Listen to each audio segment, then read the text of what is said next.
E aí, todos bem? Quem tá bem, fala amém. Quem não tá, fala otorrinolaringologista. Não tá todo mundo bem. Ou tá com preguiça de falar essa palavra, né? Tudo bem. Gente, bom, depois de um louvor desse, palavra que a Estela trouxe, que o Agostinho trouxe, eu acho que se a gente só orasse e fosse embora, tava tudo tranquilo, tava tudo dentro dos conformes. Porque tá tudo conectado. O que a gente vai falar hoje, nada foge do que o Agostinho falou, do que a Estela falou, do que a gente cantou. E a gente vai tentar, hoje tem ceia, então vamos tentar ser breve, tentar puxar um pouquinho. Então segura aí, aperta o cinto e tenta acompanhar na Bíblia. Já vai abrindo aí Mateus 6, tá? Tenta acompanhar, porque o texto é longo e a gente vai debater um pouquinho sobre esse texto, tá? Sei que a Estela orou, mas deixa eu só orar também, para eu também colocar meu coração no lugar certo. Peço que você ore comigo. Pai, usa esse momento para instruir a tua igreja, Pai. Que não sejam homens falando, Pai, que não sejam homens ministrando, mas que seja o teu Espírito Santo, Pai, agindo no coração de cada pessoa que está aqui hoje. Que cada pessoa que entrou aqui hoje, Pai, precisa ouvir uma palavra que é tua, Deus, que é o Senhor que ministra no coração. Me usa essa situação para que a tua igreja saia daqui diferente, Pai, para que a tua igreja saia daqui um pouco mais parecida com Cristo, Deus. É isso que eu espero, é isso que a gente quer como igreja, Pai. Esteja conosco, Pai, seja o nosso convidado, que o teu Espírito Santo esteja aqui do início ao fim, Pai. Se isso não acontecer, de nada adianta. É para isso que a gente está aqui. Amém, amém, Jesus. Amém. Vamos lá então, Mateus 6. Consegue colocar para nós lá, Mateus 6,19. A gente vai meditar um pouquinho no Sermão do Monte. Acho que todo mundo aqui, talvez todo mundo já deve ter ouvido falar no Sermão do Monte. By the way, se você está chegando na igreja aqui pela primeira vez, cara, seja bem-vindo. É para isso que a gente é igreja, para realmente acolher a comunidade e ser família com vocês. Então, seja bem-vindo, não precisa, como a Estela falou, ninguém é obrigado a nada. Aqui é realmente todo mundo um bando de doido por Jesus, mas a gente é um doido certinho, então cola com a gente, tá? Tá lá. Então, no Sermão do Monte, do meio para o final do Sermão do Monte, Jesus começa a falar não só para os discípulos, mas para a multidão que estava lá, sobre tesouros nos céus e na terra. Tá? E ele fala assim: não acumulem para vocês tesouros na terra, onde a traça e a ferrugem destroem, e onde os ladrões arrombam e furtam. Tá? Mas acumulem para vocês os tesouros nos céus, onde a traça e a ferrugem não destroem e os ladrões não podem furtar. Pois onde estiver o seu tesouro, aí também estará o seu coração. Guarda isso. Onde estiver o seu tesouro, aí também vai estar o seu coração. Os olhos são a candeia do corpo. Se os olhos forem bons, todo o seu corpo será cheio de luz. Mas se os seus olhos forem maus, todo o seu corpo será cheio de trevas. Portanto, se a luz que está dentro de você são trevas, que tremendas trevas são! Ninguém pode servir a dois senhores, pois odiará um e amará o outro, ou dedicará um e desprezará o outro. Vocês não podem servir a Deus e ao dinheiro. Portanto eu digo, não se preocupem com a sua própria vida, quanto ao que comer, ao que beber, nem com o seu próprio corpo, quanto ao que vestir. Nada é mais importante que a comida e o corpo não é mais a vida importante do que a comida e o corpo mais importante do que a roupa? Observem as aves do céu, não semeiam, não colhem, nem armazenam. Contudo, o Pai que está no céu, o celestial, as alimenta. Nem tem vocês muito mais valor do que elas? Vocês não são muito mais valiosos do que elas? Se o Pai alimenta elas, vocês não são muito mais valiosos? Quem de vocês, por mais que se preocupe, pode acrescentar uma hora que seja à sua vida? Porque vocês se preocupam com roupas. Vejam como crescem os lírios do campo, eles não trabalham e nem tecem. Contudo, eu digo que nem Salomão, no seu maior do seu esplendor, vestiu-se como um deles. Se Deus veste assim a erva do campo, que hoje existe amanhã lançada ao fogo, não vestirá ainda mais vocês, homens de pequena fé. Portanto, não se preocupem dizendo que vamos comer, ou que vamos beber, ou que vamos vestir. Pois os pagãos é que correm atrás dessas coisas. Mas o Pai Celestial, que está lá no céu, Ele sabe o que vocês precisam delas. Busquem, pois, em primeiro lugar o reino de Deus e a sua justiça, que todas essas coisas serão acrescentadas a vocês. Portanto, não se preocupem com o amanhã, pois o amanhã terá a sua própria preocupação, basta cada dia o seu próprio mal. Tá? Então esse é o texto que a gente vai meditar hoje. Se você está na Bíblia de papel, deixa abertinho que a gente vai revisitar esse texto. Eu queria começar com uma pergunta, fazer um exercício de memória para nós. Eu queria pedir que vocês pensassem em 5 pessoas mais bem-sucedidas no ponto de vista de vocês. Pode ser pessoas que vocês conhecem, pode ser pessoas que vocês não conhecem pessoalmente, mas que vocês conhecem, talvez seguem no Instagram, talvez nós meninos, um jogador de futebol, sei lá. 5 pessoas, tenta botar no top lá, pessoas que você vê, cara, esse cara tem uma vida legal, ele é bem sucedido, ele tem sucesso, sabe? Pode ser aqui um pai, um amigo, sei lá, pensa em 5 pessoas, tá? Pode ser contemporâneo, pode ser da nossa geração, gerações passadas. Pensou 5 pessoas? Guarda aí. Aí a gente vai vamos pro Google da vida. Se você digitar lá no Google, quem são as 5 pessoas mais bem-sucedidas do mundo? Aí o Google vem com um monte de coisa, né? Mas a maioria delas mostra assim, os 5 mais poderosos do mundo, os 5 mais ricos do mundo. E dos 10 primeiros posts de busca aparece a Forbes. Quem já ouviu falar dessa revista Forbes? Coloca para nós aí, Clarinha, quem são, segundo a Forbes, as 5 pessoas mais bem-sucedidas do mundo. Tá aí esses caras aí. O primeiro é o Jeff Bezos. Esse é o CEO da Amazon. Segundo o Gil, ele se separou e não vai ficar tão rico assim. Talvez ele fique meio rico.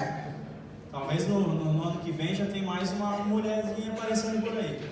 Mas enfim, esse cara aí, ele tem acumulado um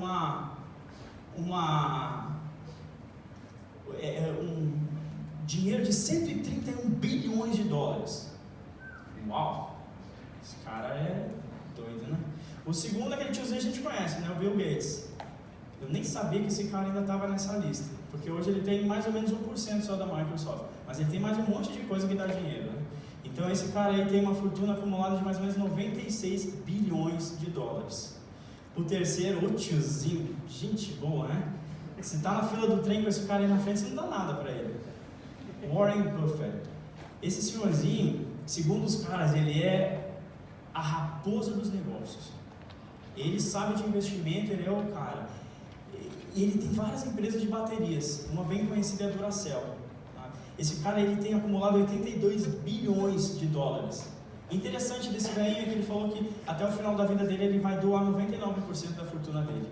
Ano passado ele doou 3,4 bilhões para várias donations, né? Para várias ONGs, a maioria delas do Bill Gates e da Melinda Gates, não sei do que, mas enfim, doou. O quarto, Bernard Arnault, deve ser assim. As meninas talvez não conheçam esse cara aí, ele é dono de várias marcas famosas, dentre elas a Louis Vuitton. Para nós homens é Louis Vuitton.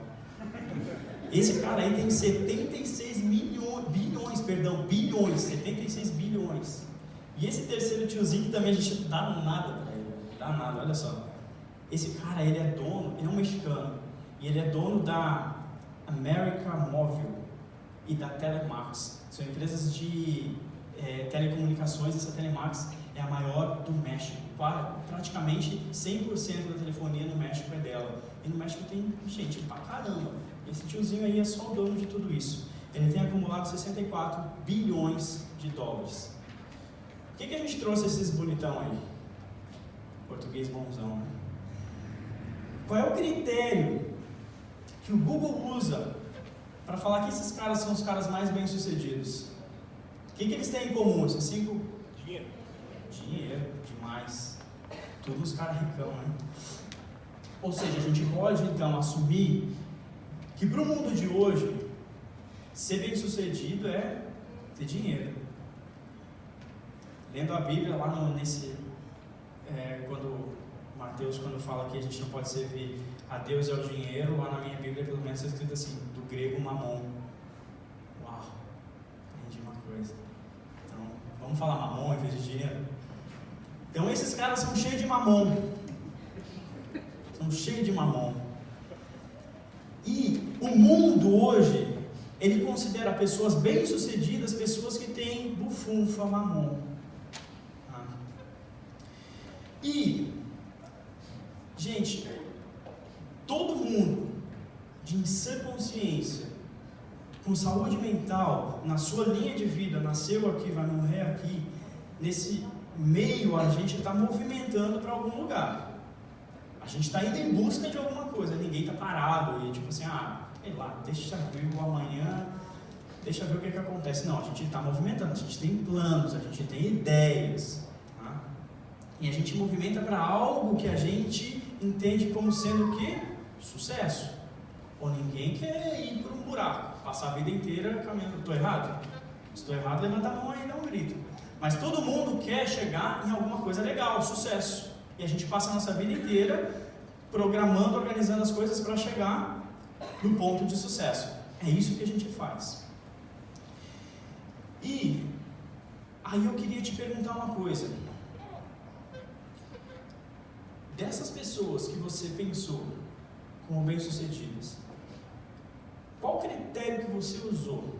Não precisa falar não, mas qual critério que você usou para pensar que aquele tio, ou aquele jogador de futebol, ou aquela modelo, ou sei lá, minha mulher diria que são os Royals, talvez, porque ela segue eles no Instagram. Qual critério que você usou? Foi dinheiro? Guarda aí com você. Jesus, ele não perguntaria para você se o critério foi dinheiro. Ele perguntaria um pouquinho diferente. Ele perguntaria assim: qual é o teu tesouro? Ou melhor, o que é tesouro para você?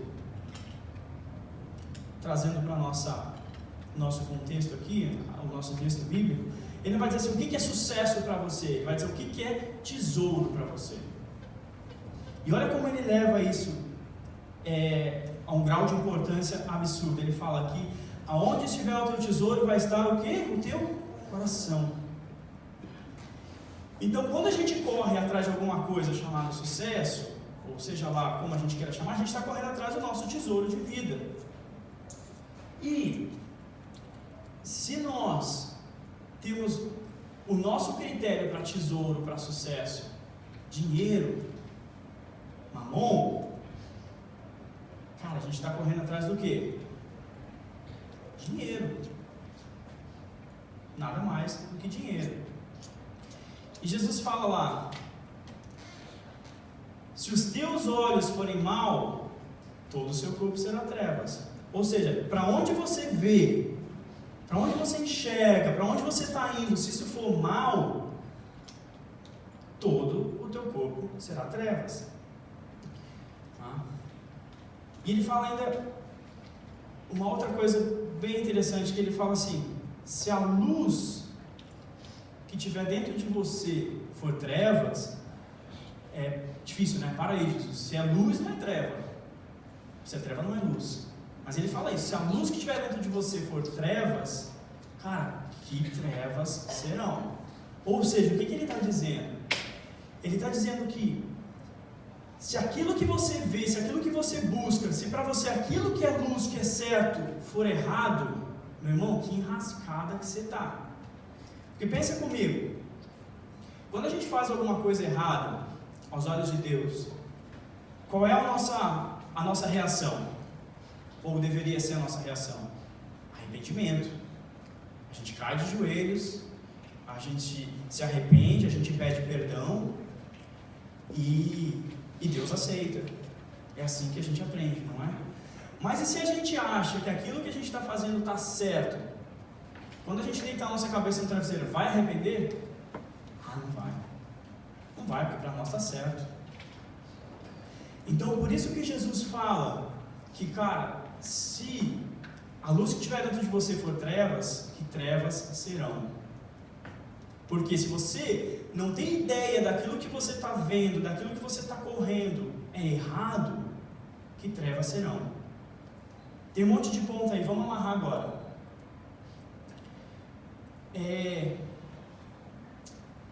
Nessas cinco pessoas que você pensou, não precisa responder, pensa com você. Jesus estava em uma dessas cinco?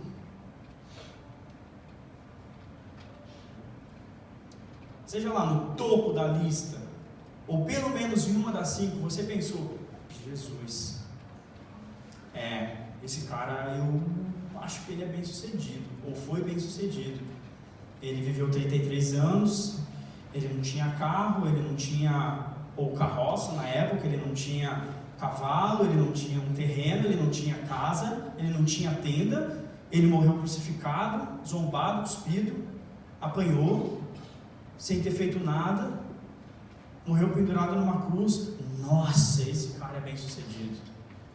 Alguém pensou nisso? Cara, a gente não pensa. E com esse texto, Jesus vem bagunçar a nossa vida e a nossa percepção de sucesso. Porque na Escritura, sucesso não tem nada a ver com dinheiro, cara. Então vamos começar por aí. Esquece essas 5 pessoas que você pensou, esquece, apaga. O que no Evangelho significa sucesso? Ou melhor, vamos perguntar também assim, se eu perguntasse da Bíblia, você que leu toda a Bíblia,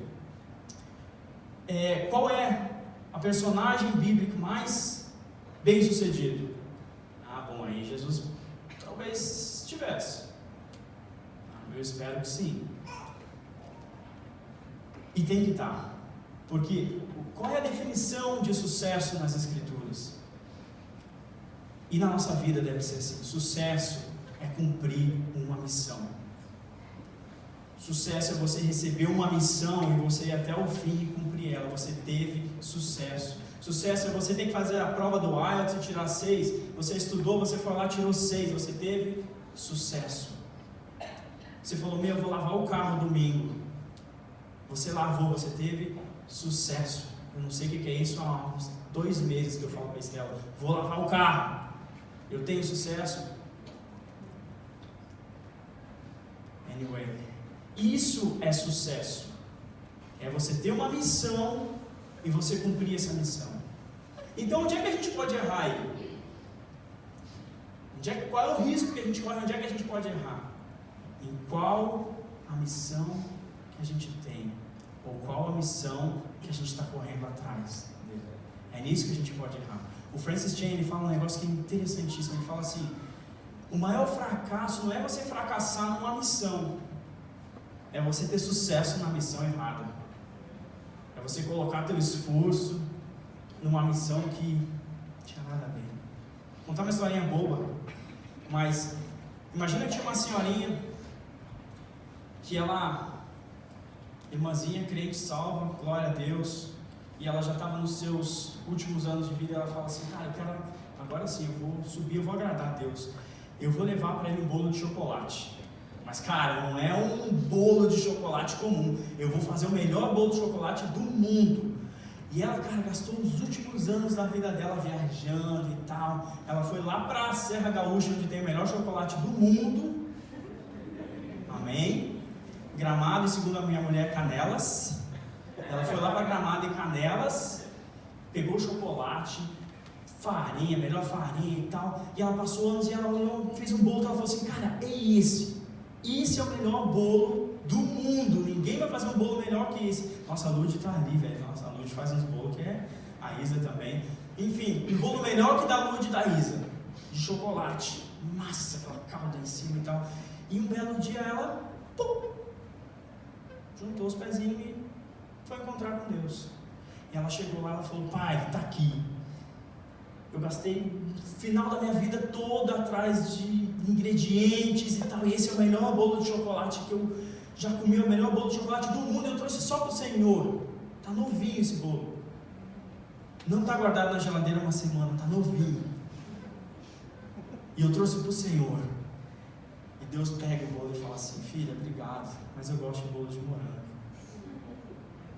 É uma historinha boba, mas ela ilustra exatamente isso. Cara, qual é a nossa missão? O que a gente está fazendo? Para onde a gente está correndo? Atrás do que a gente está correndo? Onde é que a gente está colocando os nossos olhos? Onde é que está o nosso tesouro? Vamos para um textinho em Gênesis para a gente puxar um link em trabalho. Quem aqui trabalha e não tem certeza pelo que trabalha? Eu trabalho porque eu trabalho. Não sei qual é o meu propósito, eu trabalho porque eu trabalho. Vamos em Gênesis ver o que fala sobre trabalho. Gênesis 1, Gênesis 1, 27 a 29. Tá lá. Criou Deus o homem, a sua imagem, e a imagem de Deus o criou. Homem e mulher os criou. Deus os abençoou e lhes disse: sejam férteis e multipliquem-se, encham e subjuguem a terra. Dominem sobre os peixes do mar, sobre as aves do céu, sobre todos os animais que se movem pela terra. E disse Deus: eis que dou a vocês todas as plantas que nascem em toda a terra e produzem sementes, e todas as árvores que dão frutos com sementes, elas servirão de alimento para vocês. Então tá lá, bonitão, Adão e Eva no Éden. Cara, eles não precisavam plantar. As árvores nasciam com fruta, o vegetalzinho já estava lá. Eles não precisavam semear a terra, arar, eles não precisavam fazer nada. Deus falou para eles: cara, vocês só têm um trabalho. É se multiplicar, é namorar, dar beijinho, encher essa terra de criança. Imagina que bênção. É isso que vocês têm que fazer. Não se preocupem com o que vão comer, o que vão beber, porque vai nascer. A árvore está lá, no chão, sei lá, melancia e tal, tudo. Vocês não precisam fazer nada. Vocês só precisam ir lá, comer, e a única coisa que eu quero que vocês façam é multipliquem-se. O que isso significa, cara? O Éden era uma família, um homem e uma mulher, subjugados a Deus. Quem era a autoridade máxima no Éden? Era Deus. O que eles faziam ou deveriam fazer? Somente a vontade do Pai. E em contrapartida, o que Deus fazia? Cuidava deles, e eles não precisavam nem de roupa, eles não precisavam plantar, eles não precisavam fazer nada. O trabalho deles era espalhar o reino de Deus, espalhar o Éden. Era fazer com que o Éden ficasse no mundo inteiro. Esse era o trabalho deles. Certo? Mas a gente sabe da história. Adão e Eva foram mal criadinhos. E o que aconteceu em Gênesis 3 depois da queda? Gênesis 3, 17 a 19. E ao homem declarou: visto que você deu ouvidos à sua mulher e comeu do fruto da árvore da qual ordenei que vocês não comessem, maldita é a terra por sua causa. Com sofrimento você se alimentará dela todos os dias de sua vida. Ela dará espinhos e ervas daninhas, e você terá que se alimentar das plantas do campo. Com o suor do seu rosto você comerá o seu pão, até que volte à terra, visto que dela foi tirado, porque você é pó e ao pó voltará. Cara, então o homem caiu. E quando o homem cai, o jogo muda. Então aí Deus fala: cara, então agora não vai mais ficar crescendo coisinha para você, tá? Agora você vai ter que trabalhar, você vai ter que jogar semente, você vai ter que passar o arado, você vai ter que molhar, vai ter época, vai ter chuva, vai ter seca, não vai mais ser o Éden que vocês conheciam. E a terra vai dar espinhos. O que são espinhos? Além de ser aquele cravinho que enfia embaixo da unha quando você vai dar rosa para a mulher. Espinhos, Jesus explica o que são os espinhos. E ele vai explicar isso lá em Mateus 13. Parábola do semeador. Uma das sementes, ela caiu entre os espinhos. E o que aconteceu com essa semente? Ela cresceu e os espinhos sufocaram ela. E aí depois os discípulos vão e falam assim: mestre, pô, explica para nós melhor como é que é esse lance dessa parábola aí, esse negócio que você falou aí. Aí Jesus fala assim: quanto à semente que caiu no meio dos espinhos, esse é o caso daquele que ouve a palavra, mas a preocupação dessa vida e o engano das riquezas a sufocam, tornando-a infrutífera. Então o que são espinhos? O que é aquele espinho que agora tem no trabalho do homem? Está aí, preocupações da vida e enganos das riquezas. É isso que são aqueles espinhos que apareceram agora no trabalho do homem. Então agora, o homem, ele não trabalha mais somente para espalhar o reino, porque tem espinhos, tem as preocupações desse mundo e tem o engano das riquezas. E ele precisa deal com isso. Quem aí está se identificando? Amém. Cara, Deus amaldiçoou o trabalho. E o trabalho agora tem espinho. Então por que a gente trabalha hoje? A gente pode trabalhar por basicamente três razões. Que é isso que Jesus está falando nesse primeiro texto do Sermão do Monte que a gente leu. Primeiro, a gente trabalha por oportunidades. A gente trabalha por dinheiro. A gente trabalha por mamon. Gostei. Esse é o primeiro motivo pelo qual a gente trabalha. Você só está preocupado em ganhar dinheiro. Você quer aumento. Você quer mudar de emprego. Por quê? Porque eu quero mudar de emprego porque eu tenho mais dinheiro naquele outro, eu preciso ganhar mais, eu preciso juntar dinheiro. Cara, o que Jesus está falando pra gente? Não ajuntem tesouros na terra. Ou seja, trabalhar por oportunidade, por dinheiro somente, é ajuntar tesouros nessa terra. E a primeira coisa que Jesus fala é: não faz isso, cara. Não perde teu tempo. Não é para isso que eu te criei. A segunda forma é você trabalhar por necessidade. Cara, eu preciso, se eu não trabalhar, quem é que vai pagar meu aluguel? Quem é que vai encher a geladeira? Eu tenho filho, eu tenho que sustentar minha mulher, eu tenho que sustentar minha casa, eu sou o homem, então eu tenho que trabalhar. Por quê? Porque eu tenho que voltar para dentro de casa. Trabalhar por necessidade. E o que Jesus fala? Os pagãos fazem isso. Eles é que trabalham assim. Quem são os pagãos? São aqueles que não conhecem o Pai, que não sabem o Pai que eles têm.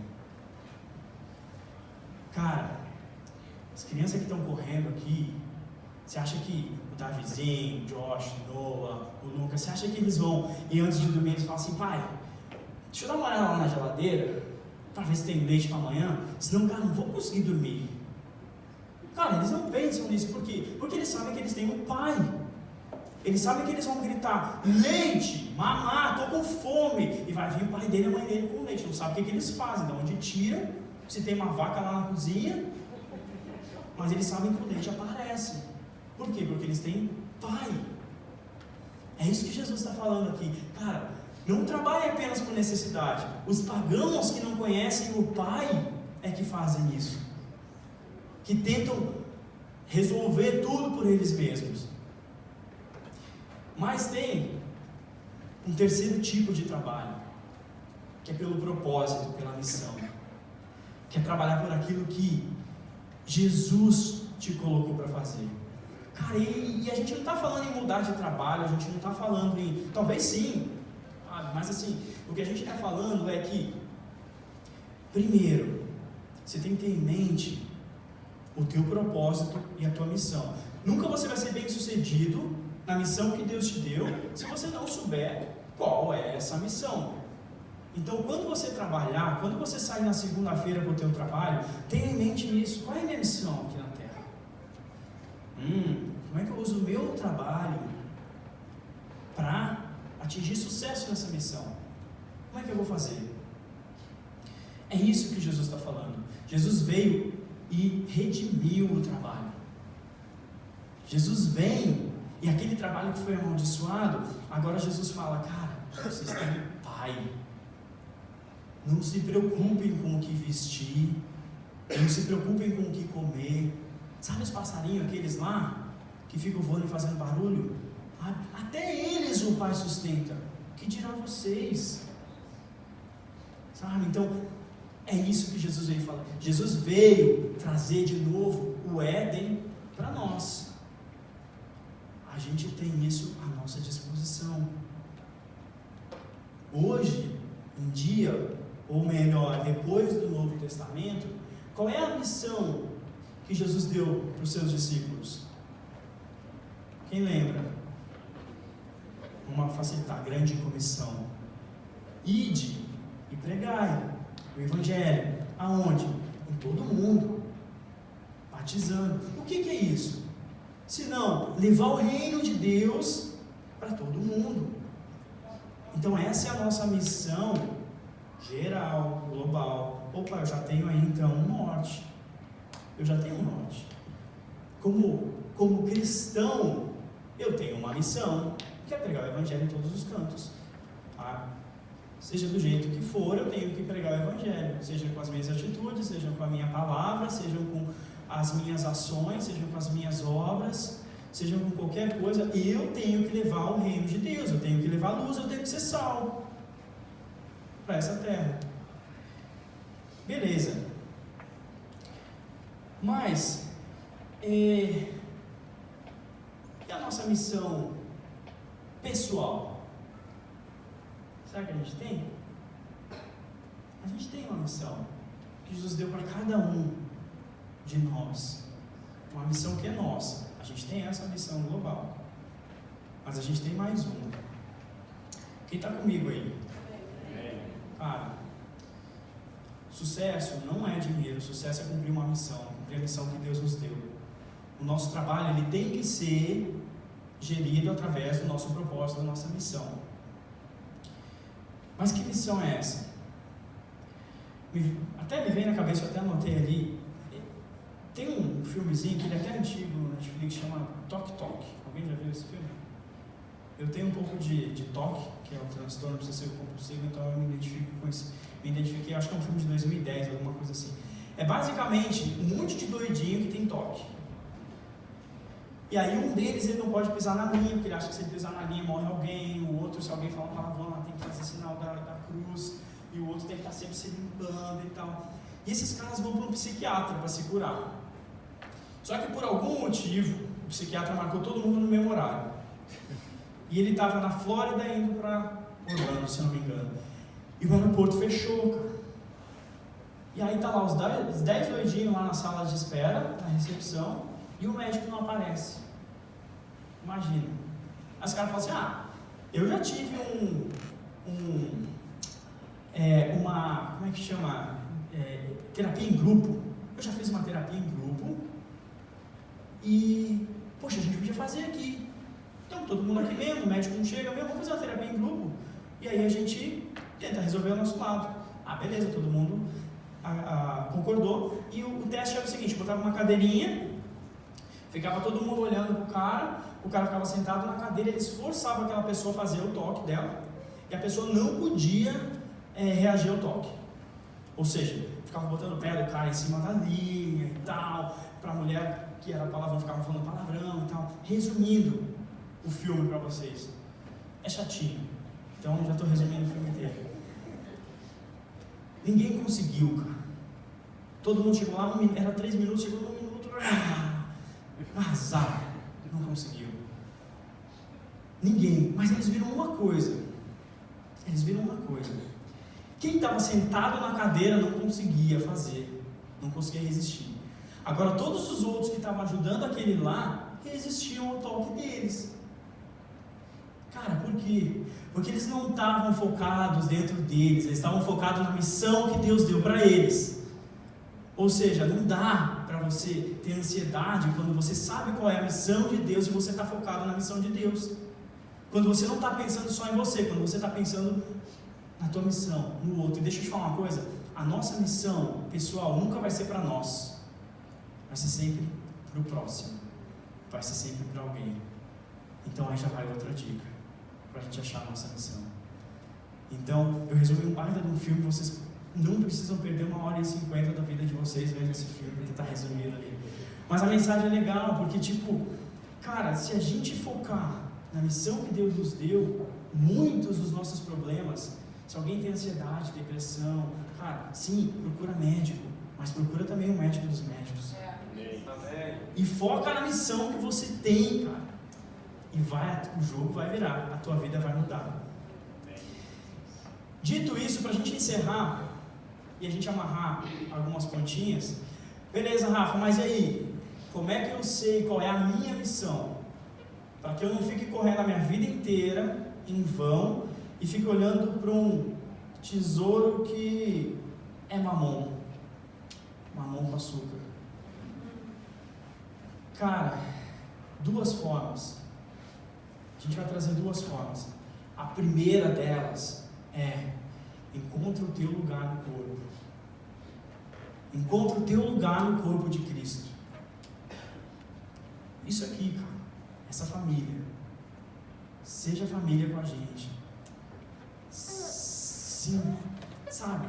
Fica mais junto. A gente vai ter, provavelmente, very soon, a gente vai ter um novo formato de células, que, modéstia à parte, está ficando bem bacana, sabe? E o Du tem várias ideias, e ele expôs para nós, e a gente realmente comprou. Cara, compra essa ideia, esteja junto. Quando a gente está junto como corpo, a gente vai ver, cara, ó, eu sou mão, mas você é pé, cara, e eu preciso de você, para a minha obra, para a minha missão. Cara, você é pulmão, e eu sou coração. É assim que a gente vive, cara. Por que você frequenta a nossa igreja? É porque o louvor é bom? Obrigado. Tô zoando. É porque o louvor é bom? É porque a pregação é boa? Cara, isso é consumismo, cara. A gente vem aqui para derramar. A gente vem aqui para dar louvor para Ele, glória para Ele. A gente recebe? Sim, isso é secundário. A gente vem para dar. Então o que você vem? Venha para dar. Seja família com a gente, seja corpo. Acha o teu lugar no corpo. Todo mundo tem, eu posso garantir, cara. Ah, mas eu não sei fazer nada, Rafa. Pô, cara, eu queria tocar, mas eu não toco. Eu queria cantar num canto, eu queria trabalhar na recepção, não sei cozinhar, não sei mexer ali atrás. Cara, tem tanta coisa. A nossa igreja é uma igreja pequena, cara. Fala com a Isa para você ver. A Isa é a única pessoa do departamento de organização. Ela que corre para arrumar as cadeiras, para empurrar as coisas, depois botar de volta. Mano, tem tanta coisa, mano. Quando a gente pensa em fazer alguma coisa, a gente sempre fala, puxa, mas não tem gente para fazer. O teu lugar no corpo está guardadinho. Acha ele. Essa é a primeira dica. Viva em família, na família de Cristo, para você achar a tua missão. E a segunda? Qual seria a segunda? Cara, aprofunda o teu relacionamento com o Pai. Conheça o Pai. Conheça Ele. Quem é esse Pai? Ah, mas, poxa, Rafa, é difícil eu não trabalhar por necessidade, porque meu filho chora, cara. E se eu não botar leite para dentro de casa? Eu sei, eu sou pai de um menino novinho agora também. Cara, dói. Mas se você conhecer o Pai, aquele que provê de onde a gente nem imagina aparece.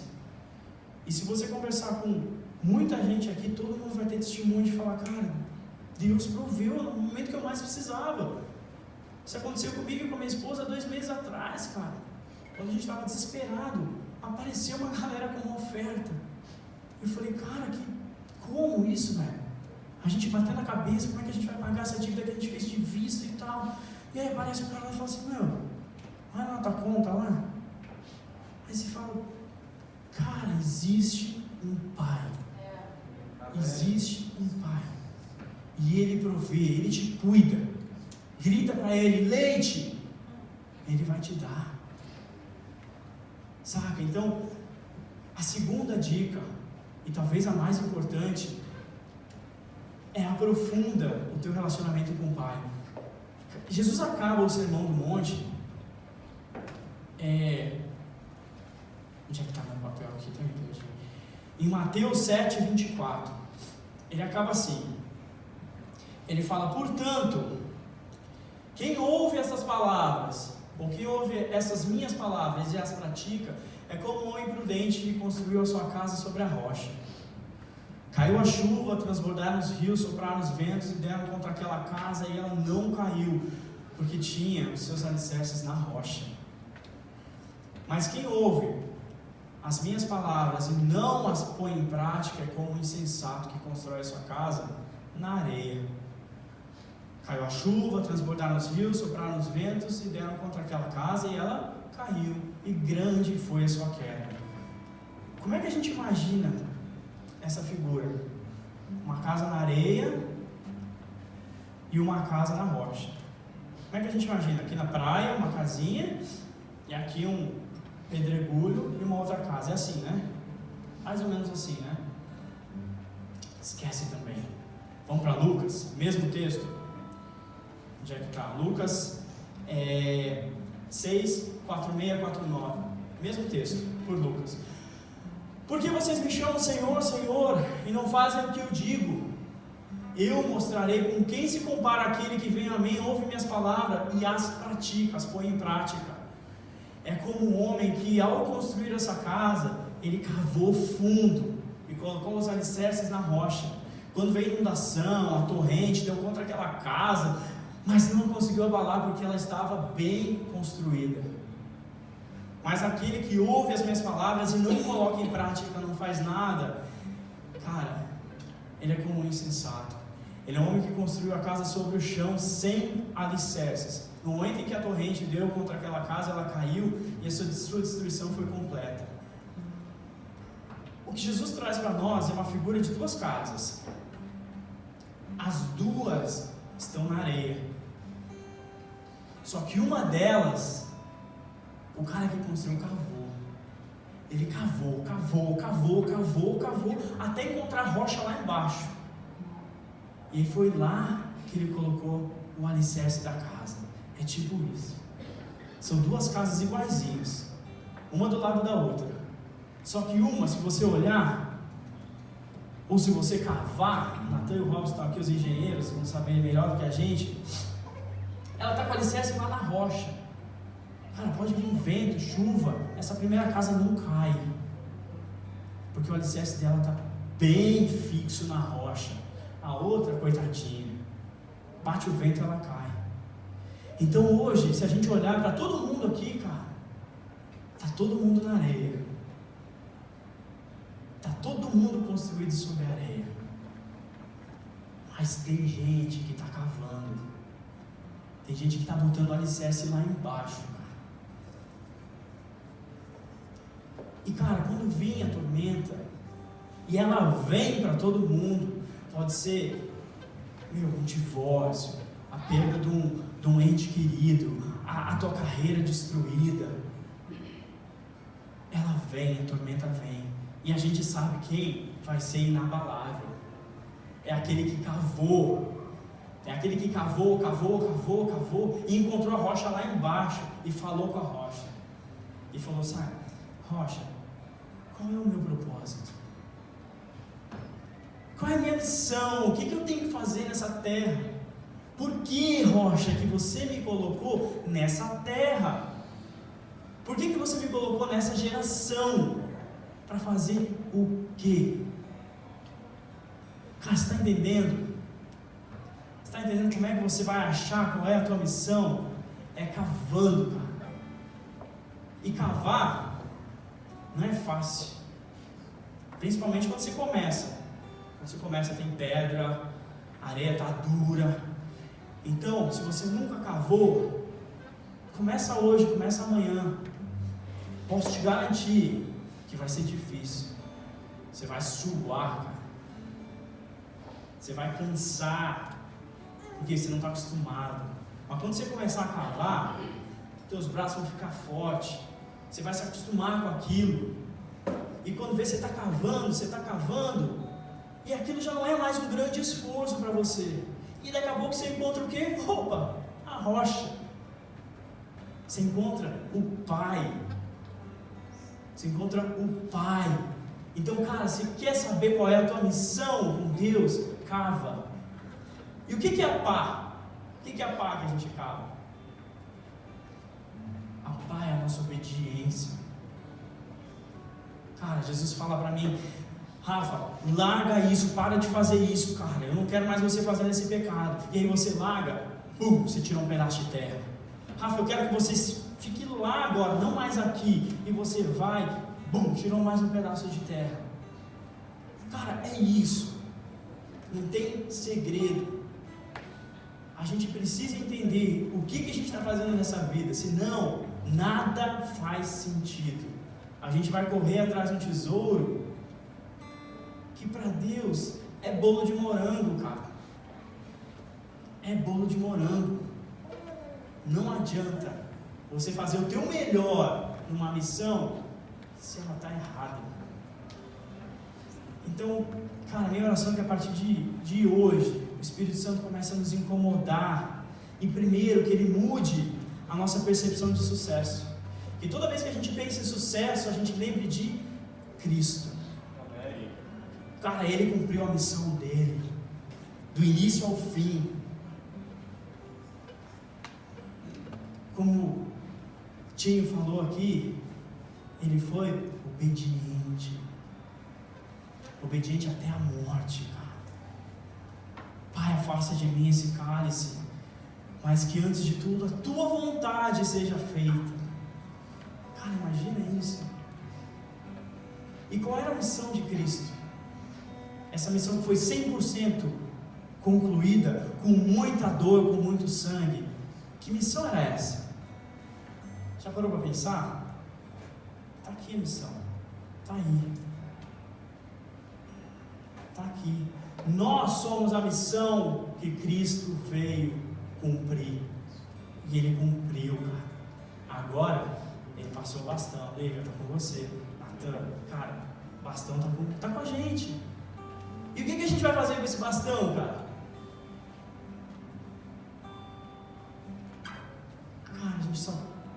A única coisa que nos resta é a gente chegar no nosso leito de morte, poder falar com nossos filhos e netos, falar, cara, sabe, o pai, o avô, correu a boa corrida. A gente chegou até aqui. Eu dei o meu melhor na missão que o Pai me deu. É para isso que nós fomos criados, cara. Então a minha oração é que a gente comece a partir de hoje a cavar.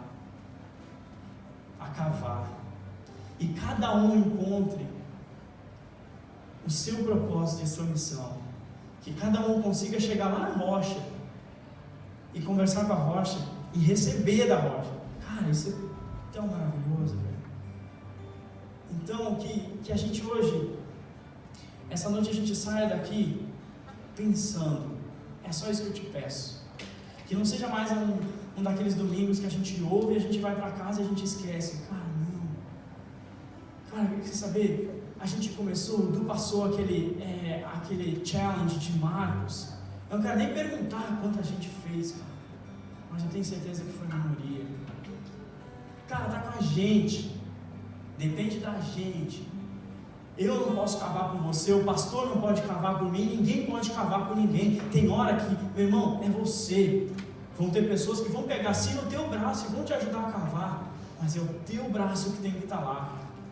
Então não é aquele pastor que ora por mim, ou eu vou todo domingo na igreja, eu aprendo lá e tal, mas se eu na minha semana não cavar, de nada adianta. Posso te garantir, de nada adianta. Você precisa saber por que você foi criado. Então que o Espírito Santo venha hoje e redefina sucesso para nós. Que Ele venha hoje e sacuda mesmo, cara. Que se alguém um dia perguntar pra gente e falar de novo, cara, me dá os top 5 das pessoas mais bem sucedidas, a gente vai falar, cara, só tem um que eu posso garantir que foi 100% na missão dele, Jesus Cristo. Ele sim. Amém, igreja? Amém. Vamos ficar de pé, vamos orar. A gente encerra e o Agostinho vai ministrar a ceia para nós. Cara, eu espero que realmente assim essa palavra mexa com você o tanto que mexeu comigo. Que faça a gente colocar as coisas no lugar certo. E glória a Deus que Jesus vem e de tempos em tempos Ele nos chacoalha desse jeito. E Ele nos coloca de novo no trilho. Amém? Pai, eu oro em nome de Jesus Cristo, Teu Filho amado, Deus, que essa reunião de hoje, Pai, tenha sido frutífera, Deus. Que o Senhor tenha encontrado terra fértil nos nossos corações, Pai, e que a gente finalmente entenda o que é sucesso na nossa vida, Pai. Que a gente apague da nossa cabeça os tesouros dessa terra, Pai. Como Jesus mesmo fala, cara, a ferrugem, a traça, elas comem, o ladrão rouba. Que a gente coloque na nossa mente o reino dos céus. Que a gente faça como Jesus falou, busca o reino e a sua justiça em primeiro lugar, e todas as coisas eu acrescento, eu cuido. Me deixa colocar vocês no Éden, é isso que a gente quer entender do Senhor, Pai. Nos coloca de volta no Éden, Deus. Nos sacode, Pai. Tira tudo que o Senhor tem que tirar, tudo que não está certo na nossa vida, Deus. Todas as expectativas que a gente tem desse mundo, dessa vida, Pai. Mexe, tenha liberdade, Deus. Nos coloca de joelhos, nos coloca no nosso lugar, Pai. E que a partir de hoje, amanhã, terça, quarta, quinta, sexta, a gente comece a cavar, Deus, cavar em Ti, Pai. Que a gente encontre, todos nós aqui, que a gente encontre, Deus, o nosso propósito e a nossa missão. E que depois de encontrar, Deus, nos ajuda a colocarmos toda a nossa energia, todas as nossas finanças, Pai, tudo que a gente tem nessa missão. E com certeza, fazendo isso, a gente vai agradar ao Senhor, Deus. Pai, nos faz fazer um bolo de morango, Deus. Simples assim. Nos faz entender o que o Senhor quer, não o que a gente quer. Não o que esse mundo dita, Deus. É isso que a gente pede, Pai. Eu oro por cada um que está aqui, Deus. O Senhor conhece o coração de todo mundo, Deus. O Senhor sabe das necessidades de cada um, Pai. O Senhor sabe por que cada um aqui trabalha, Pai. Eu peço que o Teu Espírito Santo nos incomode, Pai. Nos incomode a partir de agora, Pai, nos mostrando aonde a gente tem que mudar. Que a nossa missão fique clara, Deus. Que a nossa missão não seja dinheiro, Pai. Se o Senhor tiver que colocar dinheiro na missão, que seja abençoado. Mas não é o dinheiro, é a missão. Se forem outras entregas, amém. Mas nos mostra, Pai, é isso que eu te peço, Deus. Em nome de Jesus, Pai, a tua igreja ora, Pai, pedindo que o Senhor faça as mudanças que o Senhor quer no nosso caráter, Deus. Nos coloca no trilho de volta, Pai. Nos mostra a tua verdade, Deus. Nos faz sair daqui diferentes. Em nome de Jesus. Amém. Amém. Obrigado.